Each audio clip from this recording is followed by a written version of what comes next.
Hi everybody, welcome. This is the Nexus of Food and Climate Change panel.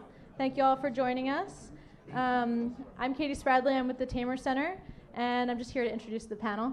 So this is Sara Tjossem. She is a senior lecturer at SIPA focused on environmental policy. And I'm gonna let the panelists introduce themselves, but we have Shlomi Goren, Adam Kaye, and David Rosenberg. So welcome, and thank you all for joining us. Thanks, Katie. It's great to see all of you in the room.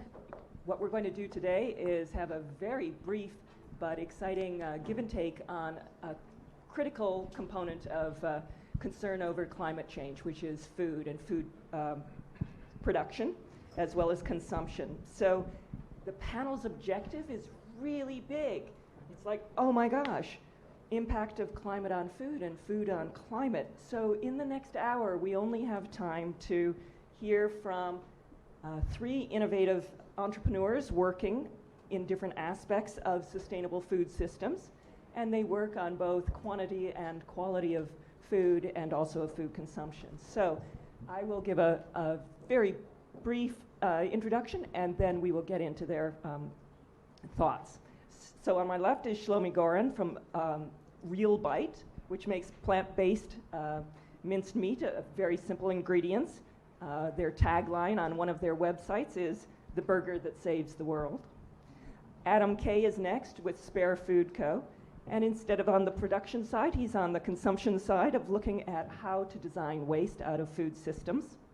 And third in line, we have David Rosenberg from Aero Farms, which is environmentally responsible indoor vertical farming. So very brief, but they have a little bit more of an introduction, and so we'll initially go from left to right, but then we'll switch it up. So, Shlomi. Hi. Shlomi, it's hard to pronounce, so in Starbucks they call me Sonny. But it's like King Solomon in the Bible, only pronounced in Hebrew. So I had a consulting company for 10 years. I had to close it because somebody from Rilbite pitched me with the vision. I had to close it and join. Rilbite is actually, we don't do slogans. We actually think we're going to save the world. Who here thinks that plant-based, such as Impossible or Beyond, is sustainable? Okay, I thought it would be everybody, but later on we'll go into that. How do we see sustainability? We have 3 technologies in order for us to solve the whole issue of sustainability in the future food. Eventually, we are just alternative meat. That will be the final product. And that's about it. Hi, my name is Adam Kaye from the Spare Food Company, a relatively new company. I'm a chef by training. I've spent the last 25 years working as a chef, the last 18 of which as a chef at Blue Hill Restaurant, where I was culinary director. And through work at Blue Hill and Blue Hill Stone Barns, got very interested in the idea of food waste and this epidemic of food waste and the fact that 40% of the food that is produced and grown in this country is not consumed. The Spare Food Company is a culinary innovation company driven from the chef perspective, with the idea of designing food waste out of the system through working with the hospitality, food service, grocery, CPG companies, big food companies, to design new products, new menu items, new ingredients out of underutilized and unused ingredients in our food system. So the first thing to know about me is I graduated from Columbia Business School in 2002, so very proud and happy to be here. Also fun, so just as we were waiting, Adam and I were talking, and we might collaborate on taking our waste roots and turning them into something beneficial. We tried, I shared with him, making it into a dog food. That went horribly wrong in so much as success. Part of success is the dogs have to eat it. Didn't happen. So there's more work. Maybe he could help us. But Aero Farms, we're a vertical farming company. We define vertical farming as layer upon layer of plant growth. We grow without sun, without soil, having a lot of production in a small footprint, enabling local food production at scale. We've grown about 750 different types of plants, and we're constantly working on growing new types of varieties, new types of plants, reducing capital cost, operating costs, while improving quality, so people can enjoy more abundance 365 days a year. We're very much a technology company and an operating company. Thanks. So each of you works and thinks about food systems and attempts to think holistically about food systems. And I was wondering what kind of challenges that you have approached, and with what kind of tools do you deal with those challenges in trying to not only start your business, but then scale up the business? It's the $1 million question. Just so we understand where everybody is in the value chain, we are a food producer. If we take a look, we define the value chain from seed to the plate. We are somewhere in the middle. We purchase, our vendors are actually the farmers. We take from them 5 ingredients that are plants: tomato, lentils, onions, pea protein or soy. Forgot the 5th one. Don't tell it to my CEO. Anyway, we had to solve 3 issues, because first, in the food industry, if the texture is not right and if it's not tasty, it's not good. That's the first assumption, the basic assumption that you have to go to market with. Second of all, the sustainability and scalability, for them to work together means that you have to work with less ingredients than possible. And more than that, if you think scalabilizing to the whole planet and becoming a worldwide scale company, you have to think how to work with local ingredients.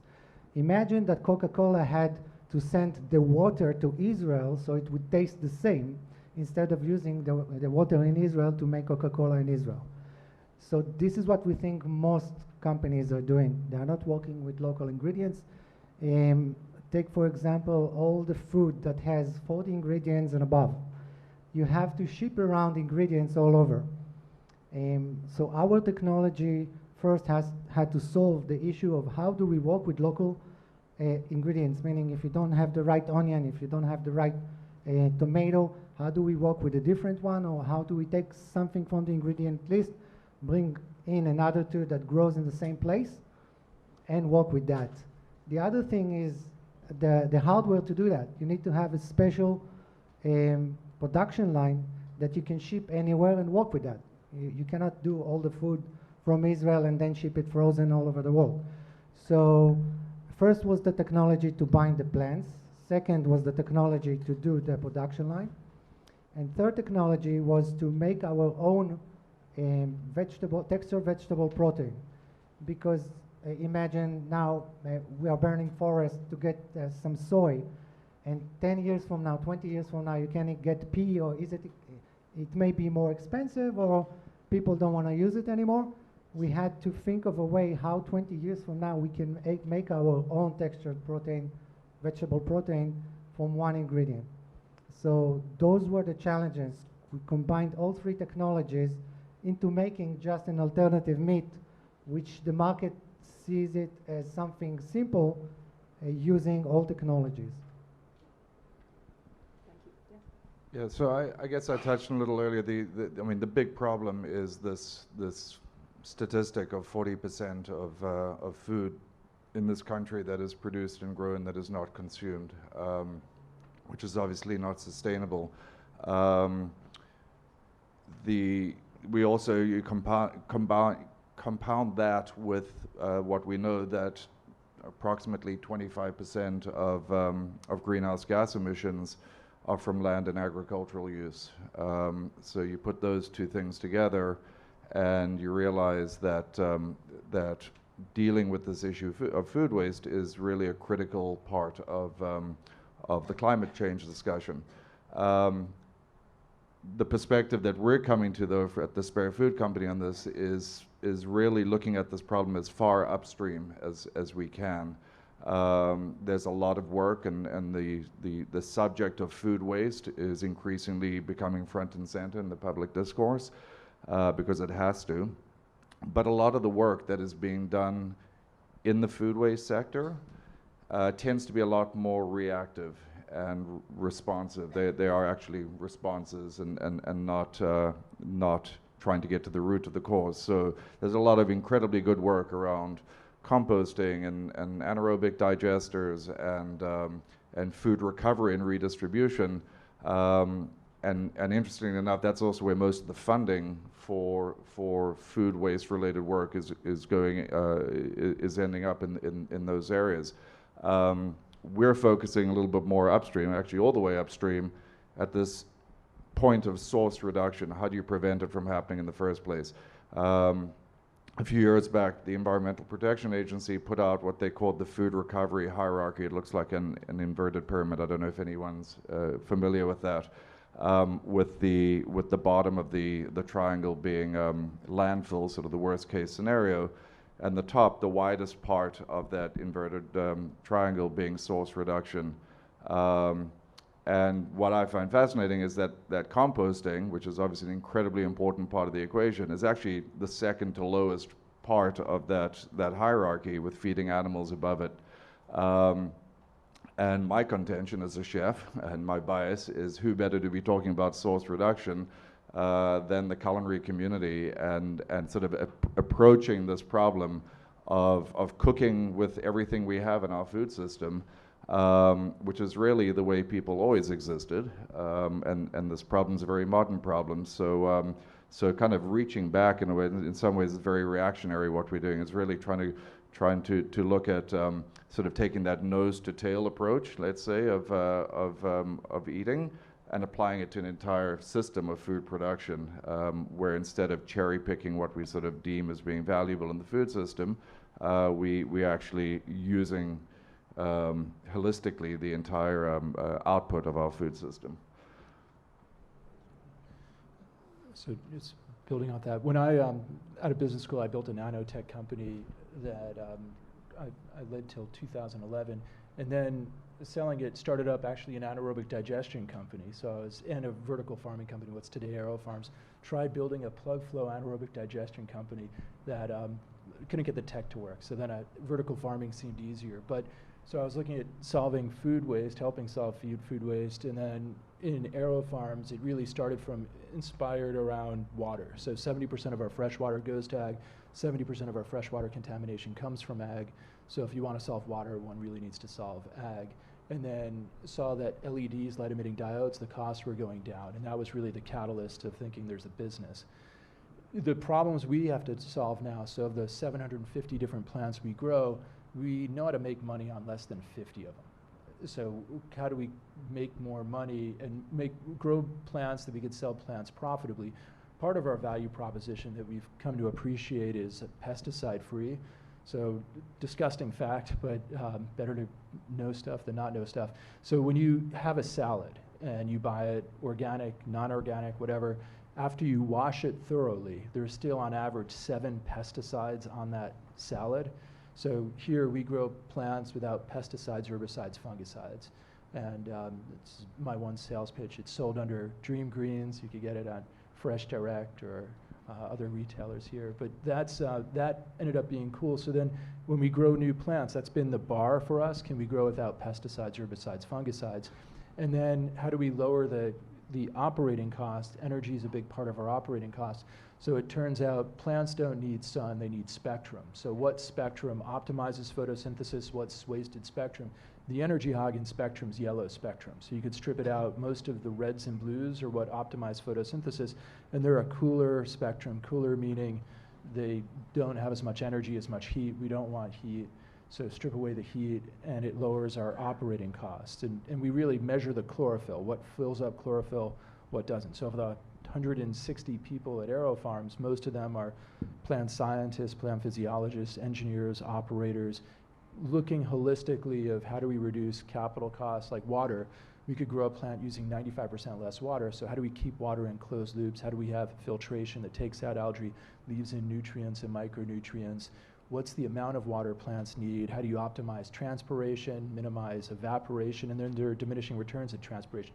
But really, like, work with plant scientists to understand what drives plant behavior, and then work with plant scientists, with engineering teams, operating teams, quality assurance teams to understand how best to solve a problem, again, to grow great plans, reduce CapEx and OpEx. And we feel if in so much as we could do that, hopefully with no pesticides, to date, no pesticides, then we could add more value to society. If I may, David reminded me about the water. We have about 2% of fresh water in the world. One of it is in icebergs. So we have one left. And we are looking at the hardest water shortage in the next 20 years. Some people think even wars will happen over it. When I say blending technology, a lot holds in it. And what David reminded me, one of the things we had to solve is how not to use fresh water. Meaning, if you think of it, in a tomato and an onion, you have more than 90% water. Why take the extract, dry it, and then add water in the plant, which is the way all the industry work today. So we found a way how to use the fluids of the tomato and the onion.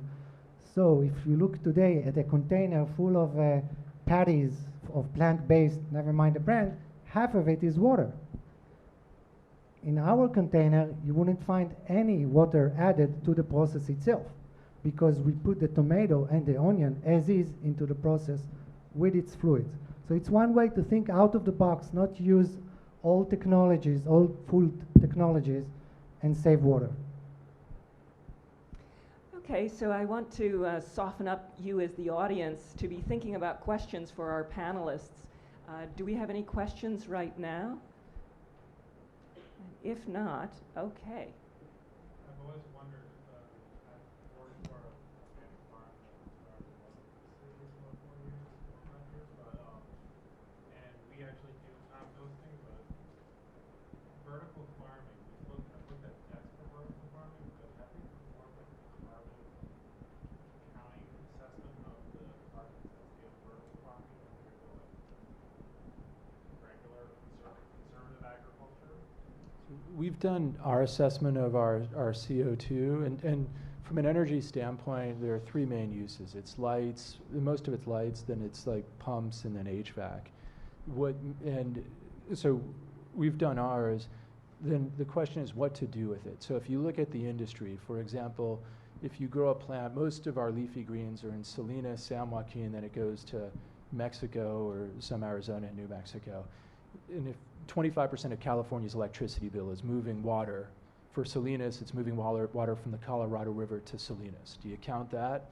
If 60% of the leafy greens that come off the farm spoil, so 100 pounds come off the farm, forget about what's used, come off the farm and only 40 get eaten, do you count what comes off the farm or what gets eaten? So there hasn't, in my opinion, there hasn't been a good comparison of apples to apples. We do ours, we track ours, and we look at how we could continually reduce it. And a lot of it is, like I shared, the spectrum. And it's also, so like we just built a $50 million farm, and we put in a demand response system. So during peak load, we turn off the lights, and it adds no stress to the grid. So we had nothing to peak load just by inserting a diurnal cycle, which is in essence a resting period. So I think there's a lot more analysis to do to really understand what's going on. We think we're on the winning side of that equation, but we haven't seen a comparable out there. I have a question. So with your technology, you're kind of replacing what farmers did before. Do you have a program for farmers, or are you including at any point like farmers or their need, or the way you're so, well, we are farmers, and we do have a lot. Like I could show you a farm in Newark, we have 30 past offenders. So we very much think about employment and often take the harder road in these situations. We built this facility in Newark, which is a tough place to work. And then we were hiring people that have been marginalized often by society. I believe that recidivism is a big problem in society, and trying to take that on as well. We do partner with farmers. We have, you can imagine growing these plants. Part of it, you think of the age-old question, nature versus nurture. So half of it is nature, meaning the right genetics. Genetics doesn't necessarily mean GMO, it just means the right seed. Part of it is the nurture. We're really good at the nurture, but we partner with a lot of ag tech companies and farmers to get the right seeds. And then using best practices, we collaborate there. My colleagues from a food safety, especially a traceability standpoint. If you think of the big romaine outbreak and recall about 6-8 months ago, the industry really needs to step up its game from a food traceability standpoint. So we're helping lead the way, whether it's blockchain or other technologies.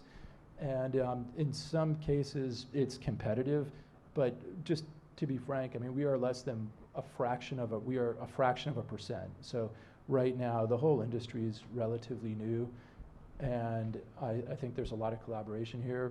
We're very open-minded, and we collaborate with a lot of different crops, different farmers, different ag tech companies in different situations. Great.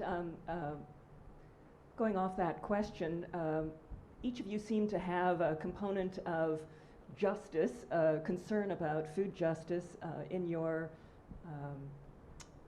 concerns. And so do you want to speak more broadly about this integration of whether it is consumers or whether it's other kinds of communities in your endeavors? Shlomi? Don't get me started. Well, I'll start with a question. How many of you think that plant-based products are healthier than meat? Well, you're all wrong. And any plant-based out there that we know, not calling any names, they have more money, they can sue me easy. They are ultra-processed. They have more than 30 ingredients, each of them.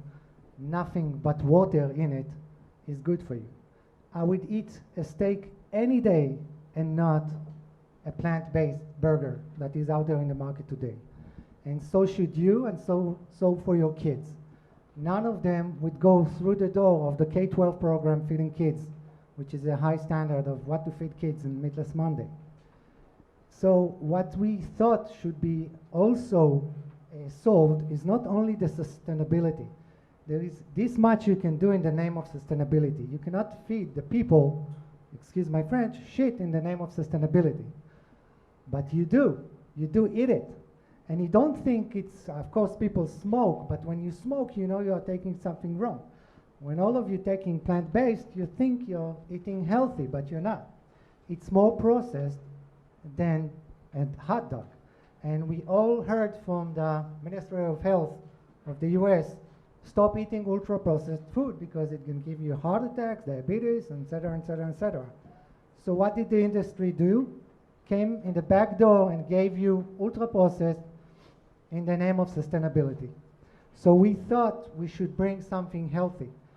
When I said 5 ingredients, I meant 5 ingredients.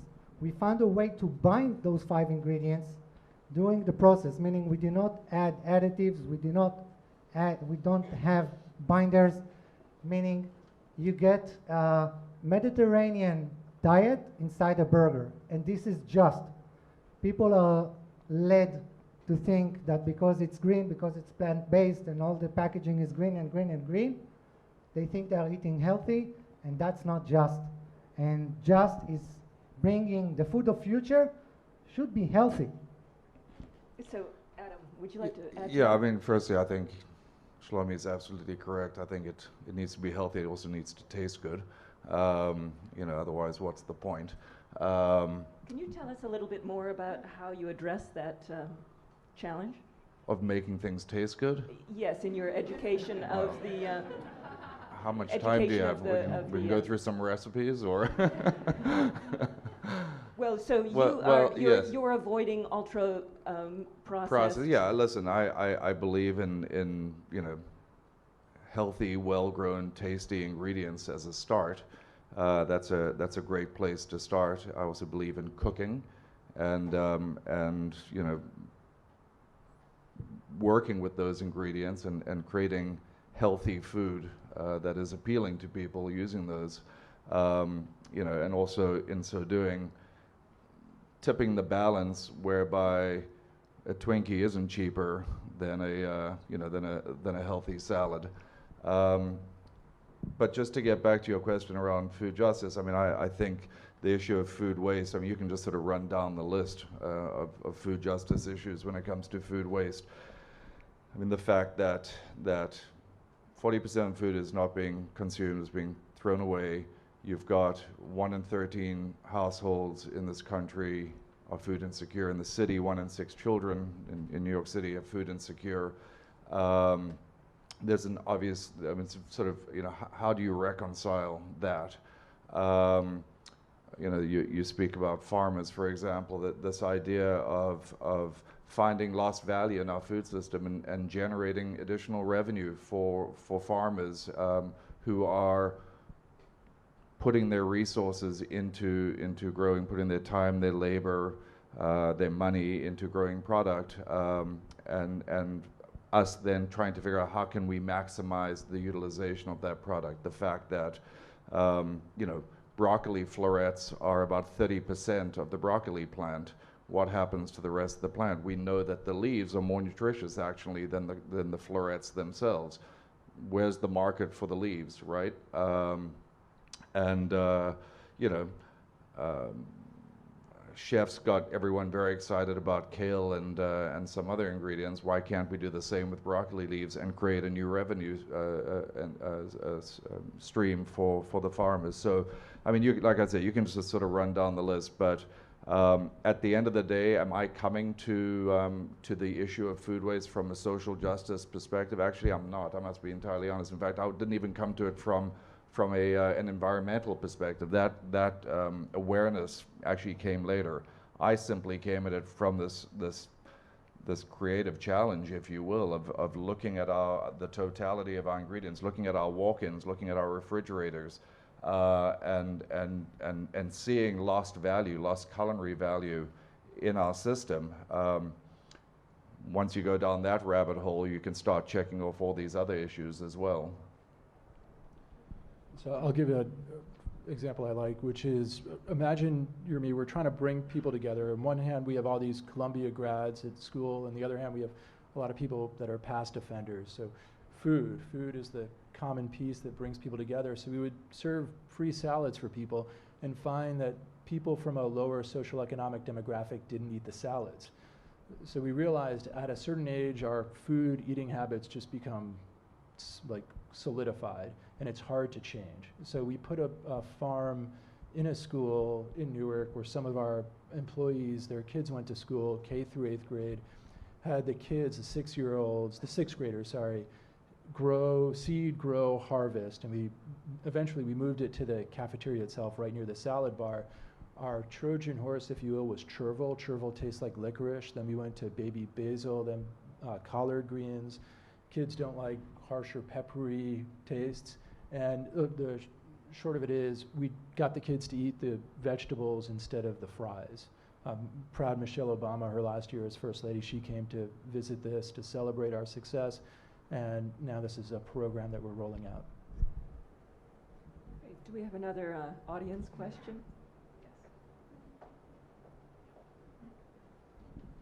Thanks. I remember the research that I recently read. So for some food crops that require less sunlight, they placed some like solar panels on top of them. It kind of creates this shade that will help the plants grow, create like biomass more efficiently. And on the other hand, like these plants kind of create this lower temperature environment that will help these solar panels run more efficiently. I found it very interesting. Can you talk about some exciting technology that you've recently incorporated in the production? Thank you. Is that to me? I guess to everyone. Oh. I mean, quite honestly, the technology that I'm finding that works best is just simple kitchen technology. I was speaking to Sarah a little bit before, and I've been doing some work in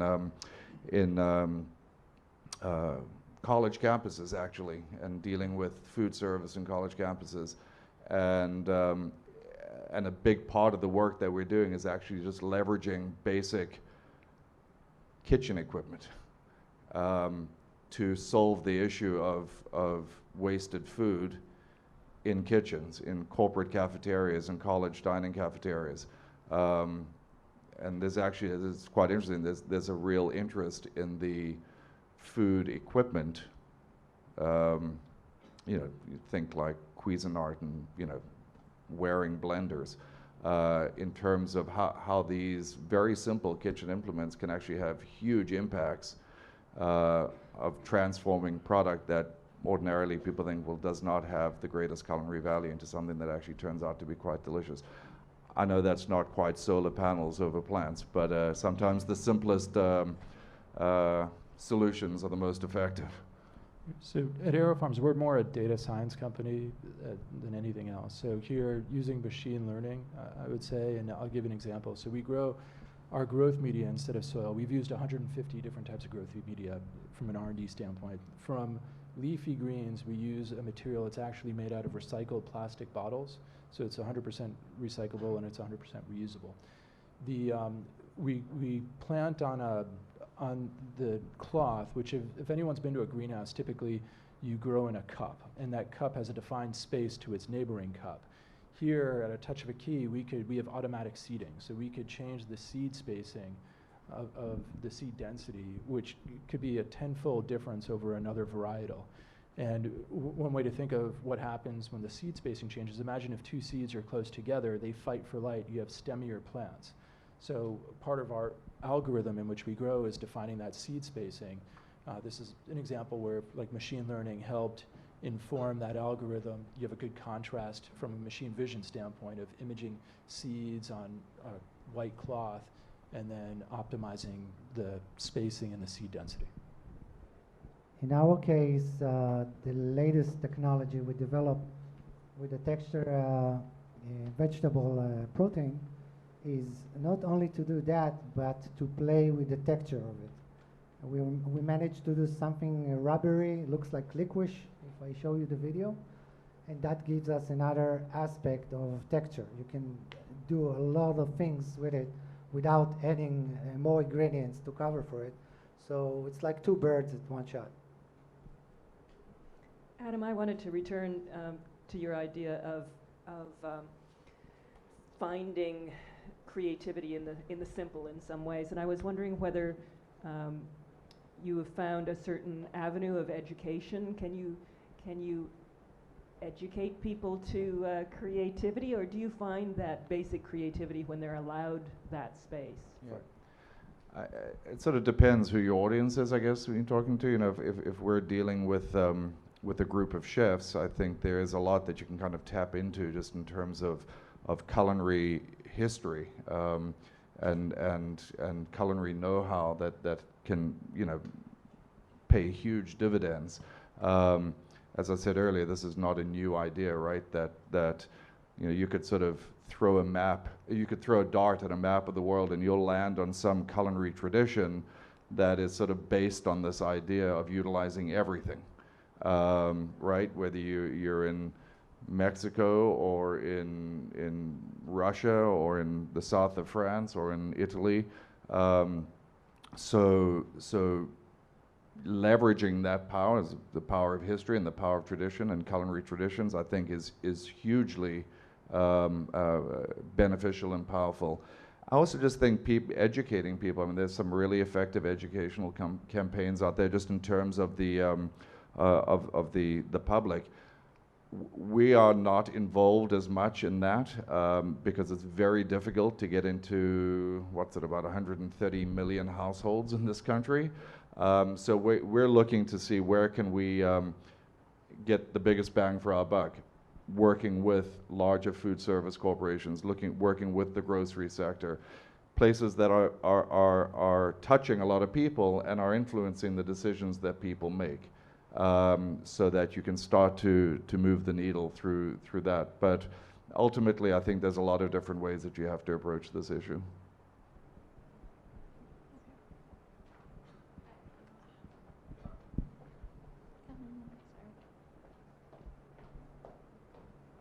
Hi, I have a question about scaling up your impact. I think Adam has just alluded to that topic. Just wondering, specifically for Adam and David, like, have you been thinking about scaling up your impact? Maybe for Adam, you can make an online course for those, the household to follow you online, like they can watch your course to get educated. Maybe just for David, have you been thinking about expand your location to other locations? I just briefly searched your companies in your work. Have you thinking about expanding the company? I mean, yes, there's a educational component to this, and we've actually been approached to do some sort of an app, actually. On the other end of the spectrum, and I can't get into details because I'm under NDA, but just this past week, we started a longer-term project with one of the largest food companies in the world. And that is another way to scale impact, because big food companies realize that this is something that they have to deal with. And so that's certainly an opportunity to scale. And that's also then how you get into those 130 million households. So we recently raised $100 million and purposefully brought in some of the money internationally with the idea of they're putting money in a corporate to continue with R&D, but then also additionally fund projects internationally. So we have pipeline projects, different parts of the world. That's one way in which we're scaling. And the other way is new crops. So we're good at being plant scientists and knowing how to deliver a specification to a plant and how to run a plant. We're not necessarily good at knowing what problems to solve, so we work with CPG companies, pharmaceutical companies, different companies that use plants as ingredients to understand what is a pain in the supply chain and where can we be uniquely, or where we can uniquely offer a solution. Shlomi, I think that you can add to this. Yes, scalability is very important, and doing it right and sustainable, it's also important. And that's why we developed the automatic production line. The idea is to ship an automatic production line to a strategic partner. Let's say in England, we take a big meat company and they have their own factory, and they just allocate a small space where we can put our production line, and together with them, with local ingredients and the local market, we can manufacture over there. So the idea is to just put with every strategic partner in his local market a machine like that, which will help with just the sustainability, scale up and all that, so we wouldn't have a shortage. The name of the game is also accessibility. I mean, just in 5 years from now, you have to be accessible. Could I just add one quick thing? And I'm so grateful to have somebody like Shlomi sitting on this panel. I think something you said at the beginning and something you just alluded to, and I think it's something that unites the three of us here, is I think you're hearing that the future of food is local. And you know what Shlomi was saying at the outset, you can't be shipping water around the world. There needs to be a way to feed people through local economies, and the way fuel is going, I mean, water, et cetera, the paradigm that we've all sort of been living under is doomed. And whether it's local greens production that leave a far lower transport carbon footprint, to utilizing everything that is produced in a region, to developing product that is based upon a regional supply of ingredients, and that accessibility, I think, is really critical, and I think is sort of an interesting tie-in between the three viewpoints that you're hearing up here. Yeah, David, I have a question for you. You talked a little bit about this before, but I was hoping you could talk more about your kind of cost structure and the path to profitability. You mentioned, I believe, 50 of the 750 plants you grow are profitable, and you mentioned kind of energy is the #1 cost. Is there a kind of silver bullet that your solution to getting those other 700 plants profitable? Do you know what you need to do and the technology isn't there? Or is that something kind of still in the works as to how to achieve profitability on all of the plants? Sometimes we have an idea, sometimes we don't have a clue.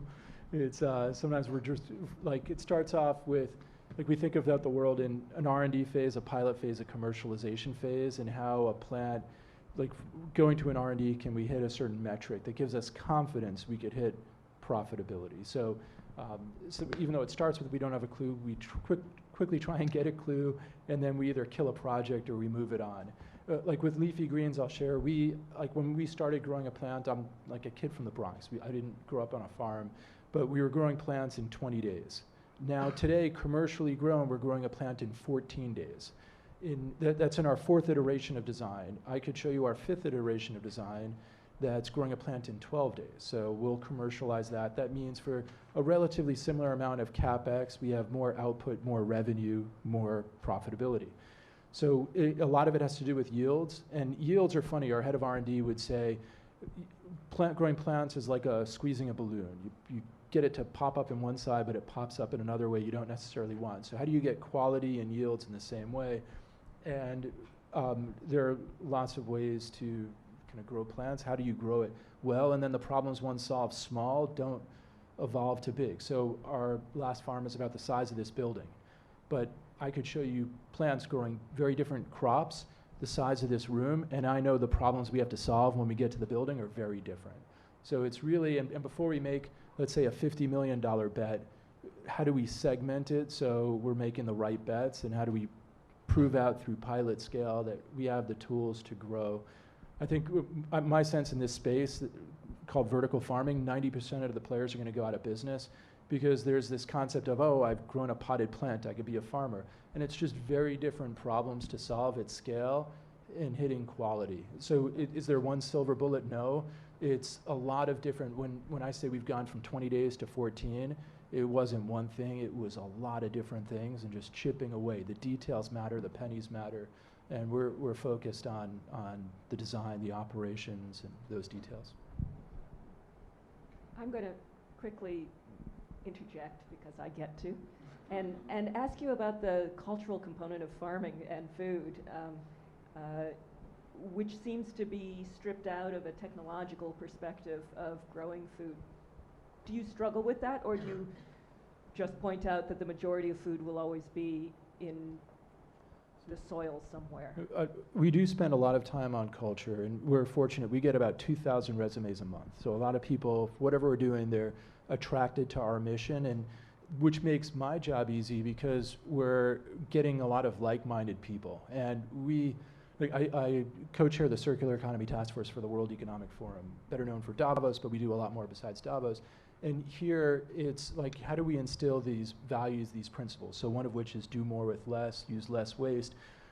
But we focus as leadership on the principles, and then we set targets, but we really let people go off and create and solve their own problems. So using recycled material as our growth media, that didn't come from me, that came from someone who explored something and followed there. In terms of like ownership to the land, people are excited that if we could grow a plant using less water, if we could grow a plant having greater utility because the output is local and people have access to local food, if we could grow a plant using no pesticides, people feel like we're honoring our bigger societal needs.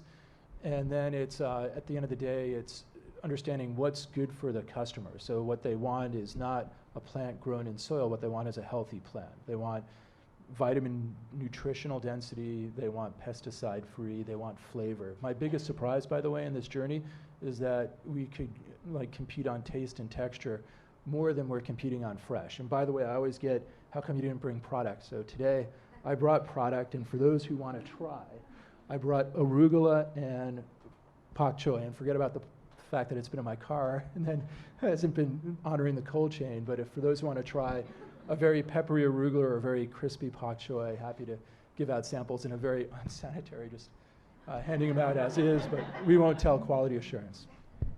I want to support David from another direction. We have to put things in perspective. In 30 years from now, we're going to have 3 billion more people. That's 60% more food than what we make now. Where do we bring it from?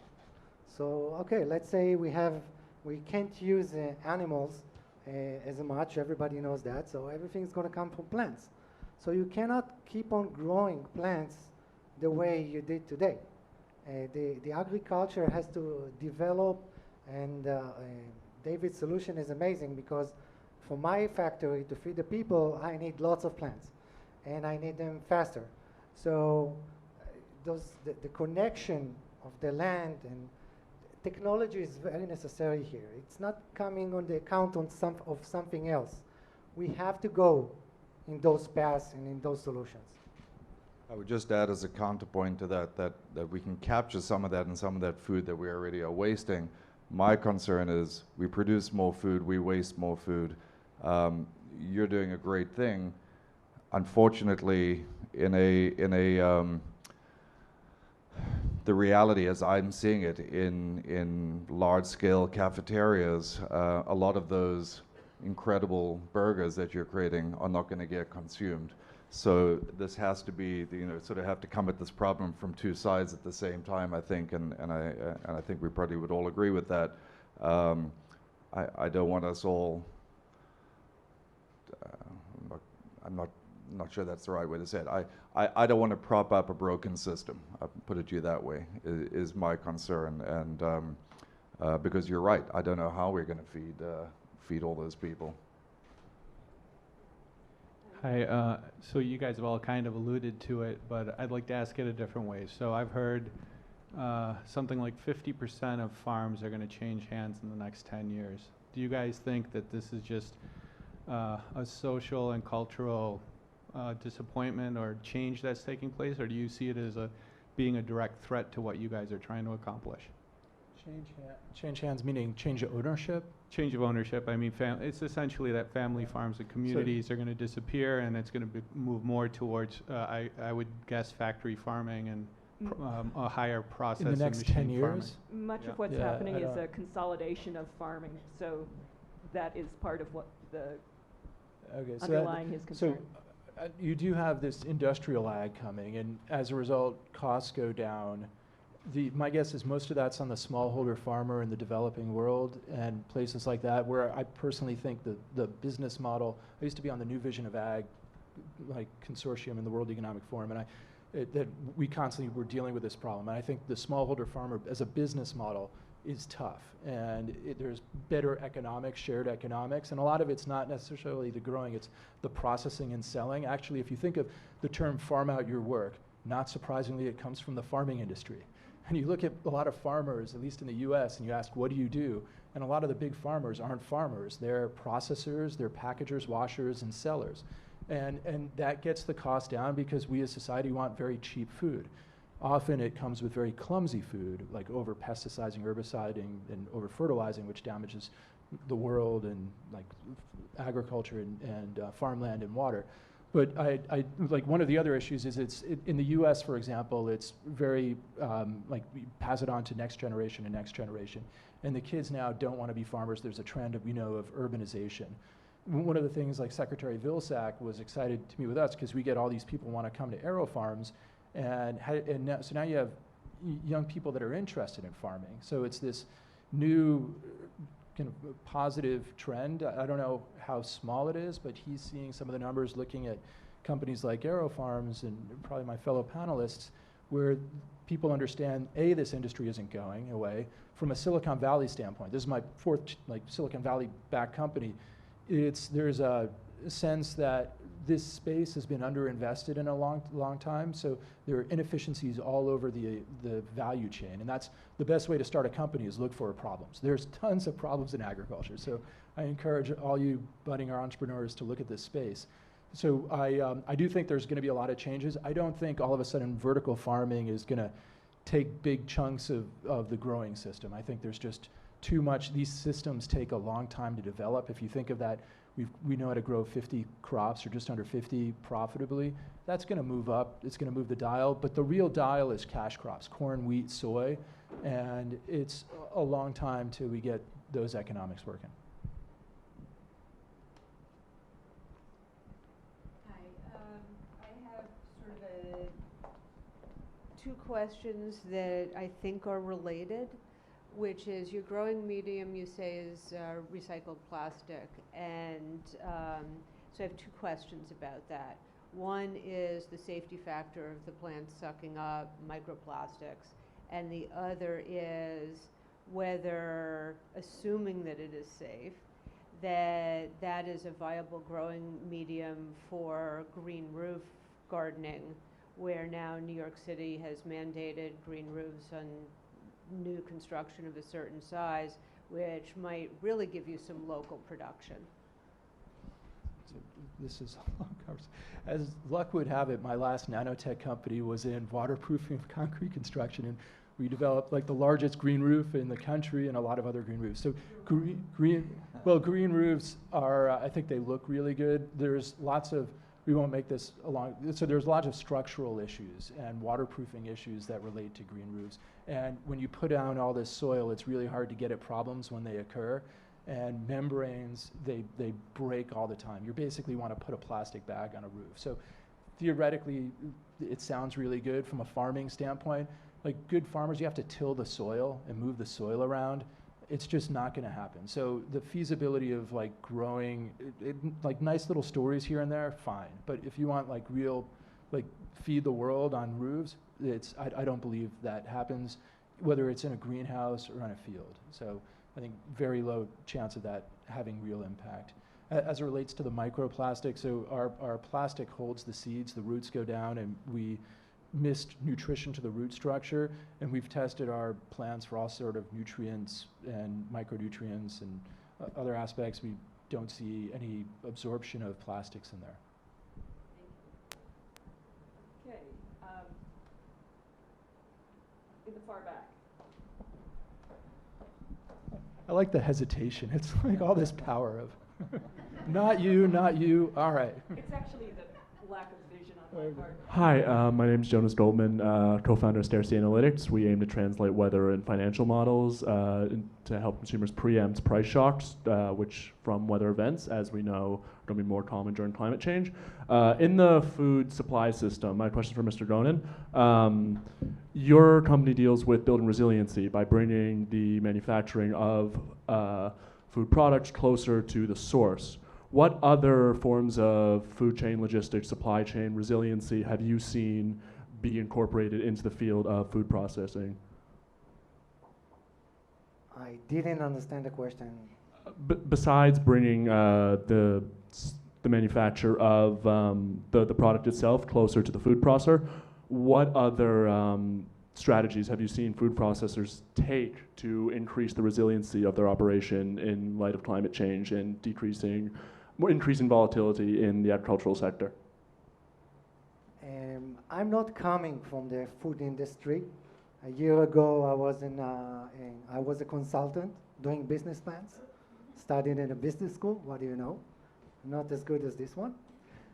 And in the last year, I've done my research. I haven't seen the food industry moving towards new technologies. What I did see is a lot of agriculture, accurate agriculture startups with solutions, logistical solutions, and how to modify seeds and bring them to different places of the world, and how to grow in different desert places. By the way, Israel is one of the top nations that can grow things in the desert. We actually know how to do that. So you have those kinds of solution. We took our technology refers to a place where you already have the farmers. We cannot survive without the farmers, without the local farmers. Otherwise, we have to ship frozen food. So we need companies like David's or a good, stable farming industry in the place we're gonna put the machine there. That wasn't me. question for your organizer? Oh, yes. Did we want to have the networking component? Is that what your alarm? Oh, no. Okay. One more question, and then I'm going to wrap up. Thank you. Actually, it's not really a question, but I would like to just introduce myself and the project, which I think is very much related to industry and actually related to that question you're asking about some new solutions on the food supply chain. Actually, we work with plant fiber and turning them into bioplastic material that can be used for packaging and for like disposable things. So, I would love to talk to you guys in terms of potential collaboration, and if there's anyone here interested in terms of investment and just like working together, please come talk to me. Thank you. All right, so we're getting very close to the end It's of very Israeli of you to do that, by the way. Straightforward. So I wanted to wrap up. Thank you for all of the good questions from the audience. I wanted the panelists to think about a question that they would ask each other. Is there something that you want to draw attention to from your fellow panelists? All right, Adam, tell us about a dish with what sort of waste, or out of leafy green waste. I'll make this kind of relevant to me. Why not? I have the mic. So, like, what sort of, or I'll be more specific, our stems or our roots? Okay. What can we do together? I just want to call my lawyer first, and before I tell you, I'm just kidding. Look, it's not going to answer specifically about stems and roots, but I'll give you an idea of the direction I think. So at my role at Blue Hill, in 2014, I co-created with Dan Barber, with the chef, a food waste pop-up called Wasted, which sort of really, there's a direct line from that to me sitting on this panel here representing the Spare Food Company. And the idea was to create a menu out of product that ordinarily wouldn't see the light of day. And something that probably has some similarity to the kinds of ingredients, and I call them ingredients. I don't call them waste, and not that you did, but I think people would sort of immediately assume that they're waste. We created a vegetable burger made out of juice pulp. So every time you drink your Blueprint or your Liquiteria or whatever else juice, there's a lot of pulp and fiber that comes out of that. You ever wonder what happens to all that stuff? At best, it goes into compost. Anyway, we created this juice pulp veggie burger. What you're talking about, those kinds of products can get reconstituted very effectively with the addition of some other ingredients into something as delicious and actually quite simple as a veggie burger or falafel. There's pestos, there's all sorts of fun things that you could do with that. Is that sold today? Is that veg burger? No, we had been approached about it, and we decided not to go down that route at Blue Hill, but maybe under the Spare Food name, we'll revisit that with you. It's okay by me that he has a burger. Exactly. Okay, it'll be falafel, not a veggie burger. There you go.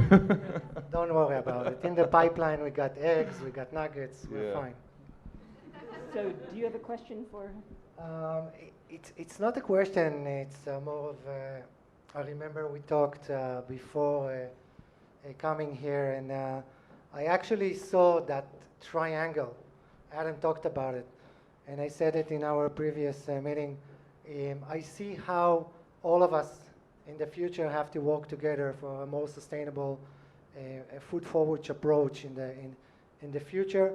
If you take one of us down, I think you're gonna have either bad food or issues with sustainability or not enough food. So it's very important that you saw a representative from each part of the value chain, and now all of us are thinking out of the box in order to save the world.